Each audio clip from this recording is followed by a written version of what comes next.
आप सभी जागृत लोगों को मेरा प्रणाम, क्योंकि एक दिन हर कोई जागेगा। आज हम बात करेंगे गुप्त नवरात्रि पे, जो कि शुरू होगी 2 फरवरी से और चलेगी 8 फरवरी तक। इस गुप्त नवरात्रि में 4 तारीख को पड़ेगी गणेश चतुर्थी, 5 तारीख को पड़ने वाली है सरस्वती पूजन, जिसे हम वसंत पंचमी बोलते हैं, और 8 तारीख को पड़ेगी नर्मदा जयंती। इन खास तिथियों में हम कुछ खास उपाय आपको बताएंगे। अगर हो सके तो आप इन उपायों को ज़रूर करिएगा। तो सबसे पहले गुप्त नवरात्रि कोई भी व्यक्ति घर में कर सकता है, घट स्थापना कर सकता है, माता का पूजन 9 दिन कर सकता है। ऐसा बिल्कुल भी नहीं है कि गुप्त साधनाओं में ही गुप्त नवरात्रि के लोग करते हैं, या जो लोग तांत्रिक हैं या जो साधना पक्ष में प्रबल होते हैं उनको ही गुप्त नवरात्रि रखनी है। ऐसी बात नहीं है। गृहस्थ आदमी भी अगर चाहे तो अपने घर में माता का घट स्थापना करके गुप्त नवरात्रि का पूजन पूरे विधि विधान से कर सकता है। तो जिन लोगों को भी अपने कामों में सफलताएं नहीं मिलती हैं, लास्ट मोमेंट में आके उनके काम रुक जाते हैं, उनको 4 तारीख यानी कि गणेश चतुर्थी जिस दिन रहेगी, उस दिन किसी भी गणेश मंदिर में चोला चढ़वाना चाहिए। अगर वो स्वयं चोला ना चढ़ा पाएँ तो पंडित जी को दे दें, उनके नाम से वो चोला चढ़ा दें, तो भी ये कारगर सिद्ध होता है। इसके साथ साथ अगर आप कर सकें तो 4 तारीख से लेकर लगातार 21 दिन तक आपको 21 दूबा रोज़ गणेश जी को चढ़ाना है। और जिन कामों के हेतु आप अपने कामों में सफलता चाहते हैं, वो प्रयोजन, केवल वही प्रयोजन आप गणेश जी के सामने पूजा करते समय बोलेगा, और लगातार 21 दिन तक 21 दूबा चढ़ाइए। इससे भी आपको अपने कामों में सफलताएं मिलेंगी। अगर आप ये चाहते हैं कि आपके बहुत बड़ा कोई ऐसा काम है जो रुक गया है और जो नहीं हो पा रहा है, वो लोग 21 दूबा तोड़कर ऐसे 7 दूबाएँ तोड़ लें, 21-21 की 7 गिठाने बना लें, और इसे किसी मौली या रक्षा सूत्र में बांध कर 4 तारीख गणेश चतुर्थी के दिन किसी भी विशेष गणेश मंदिर में अगर चढ़ाते हैं तो उनको निश्चित रूप में अपने कामों में सफलताएं प्राप्त होती हैं। अब जिन लोगों का भी पढ़ाई में मन नहीं लगता, उनके लिए सरस्वती पूजन से अच्छा दिन नहीं है। उनको सरस्वती जी की उपासना या उनकी साधना करना चाहिए। और इस बार 5 फरवरी जो है वो सरस्वती जी माँ का जन्मदिन या प्रकाट उत्सव के रूप से मनाया जाएगा। इस दिन खास रूप से आप अपने यहाँ पे जो आप किताबें पढ़ते हैं, उन किताबों को आप अपने पूजा के स्थान में, जहाँ पे माँ सरस्वती जी का स्थान है, उस जगह ले जाके रख लीजिए, और उसके ऊपर 5 पीली कौड़ी रख लीजिए। उसके बाद सरस्वती जी का कोई भी बीज मंत्र आप पढ़ सकते हैं, या सरस्वती माँ के 11 नाम ले सकते हैं। नहीं तो सरस्वती जी का जो बीज मंत्र है वो है ह्रीम। इनको भी अगर आप मंत्रों का उच्चारण करते हैं तो अच्छा है। नहीं तो सरस्वती जी का एक मंत्र और है जो कि माना जाता है ओम ह्रीम ऐं ह्रीम सरस्वती नमः। इस मंत्र की अगर आप एक माला कर लेते हैं तो भी आप अपने कामों में एकाग्रता को पा सकते हैं, या पढ़ाई में एकाग्रता आ सकती है।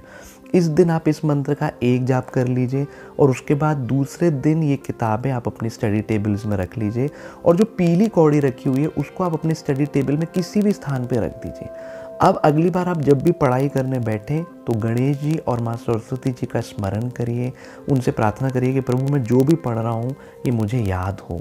ऐसे करके अगर आप पढ़ाई शुरू करते हैं तो आप निश्चित रूप से देखेंगे कि आपको जल्दी चीज़ें याद हो रही हैं, और समय पे जब आपको ये चीज़ें याद आनी चाहिए तब वो चीज़ें आपको याद आएंगी। ये सरस्वती माँ का इसी दिन करने वाला उपाय है, और 5 पीली कौड़ी वाला ये उपाय बहुत ही कारगर सिद्ध होता है। आपको अपने स्टडी टेबल में 5 पीली कौड़ी अवश्य रखना चाहिए। इसके बाद जिन लोगों का भी विवाह नहीं हो पा रहा है, वो लोगों को ये उपाय करना चाहिए। याद रखिए, ये उपाय केवल गुप्त नवरात्रि में ही काम करता है, इसके अलावा ये उपाय काम नहीं करेगा। कोई भी गुप्त नवरात्रि, साल में 2 गुप्त नवरात्रि पड़ती है, किसी भी गुप्त नवरात्रि में ये उपाय आप कर सकते हैं। ये उपाय आपको गुप्त नवरात्रि के पंचमी के दिन में करना है। करना आपको ये है कि एक पान का पत्ता लीजिएगा, उसमें 2 स्वास्तिक बनाना है। एक आपको बनाना है लाल चंदन से, और दूसरा बनाना है हल्दी से। तो जो लाल चंदन से आपने स्वास्तिक बनाया है उसमें आपको पीले चावल रखने हैं, और जो पीली हल्दी से आपने चंदन बनाया उसमें आपको लाल चावल रखने हैं। और उसको आप अपने राइट हैंड में, लड़का या लड़की राइट हैंड में वो पान के पत्ते में स्वास्तिक में चावल रखकर किसी भी नीम के झाड़ में जाकर उनसे ये प्रार्थना करें कि हमारे विवाह में किसी प्रकार के जो विघ्न हैं उसे दूर करिए। प्रभु का नाम लेते हुए महादेव, भगवान नारायण, किसी को भी अच्छे से स्मरण करते हुए नीम के झाड़ में वो पान का पत्ता रख दीजिए और वहाँ प्रार्थना कर लीजिएगा और पीछे पलट के नहीं देखना है। आप देखेंगे 3 से 6 महीने में आपको अपने कामों में, कार्यों में सफलताएं मिलेंगी। इस बार गुप्त नवरात्रि की जो नवमी है वो पड़ने वाली है मंगलवार के दिन। तो ऐसे लोग जिनके घर में बहुत ज़्यादा हेल्थ प्रॉब्लम है या कोई ऐसा व्यक्ति जो बार बार बीमार हो जाता है या किसी का बार बार एक्सीडेंट होता है, वो ये उपाय नवमी के दिन में कर सकता है। करना आपको ये है कि 11 पीपल के पत्ते लीजिए, उसमें श्री राम लिखिए और किसी भी विशेष हनुमान मंदिर में जाके इस दिन आपको हनुमान जी को चढ़ाना है। ऐसे करने से आपको अपने कामों में सफलताएं तो मिलती हैं, हनुमान जी की विशेष कृपा आपके ऊपर प्राप्त होती है अगर आप गुप्त नवरात्रि में ये उपाय करते हैं तो। गुप्त नवरात्रि के नवमी में ही इस बार हम नर्मदा जी का जन्म उत्सव मनाएंगे। तो जो लोग भी नर्मदा जी के तट के किनारे रहते हैं उनके लिए तो विशेष रूप से आपको नर्मदा जी में दीपदान करना चाहिए। आप 1, 5, 11 जितना भी दीपदान करना चाहें इस दिन माँ के विशेष रूप से दीपदान करिए। पर ध्यान रखिए जब आप दीपदान करेंगे तो माता के जल में हम दीप ना डालें, उनके घाट में उस दीपक को रखें। नियम भी यही है। इसके ऊपर हमने एक पूरा वीडियो बनाया है कि कैसे दीपदान करना चाहिए, आप जाके उस वीडियो को देख सकते हैं।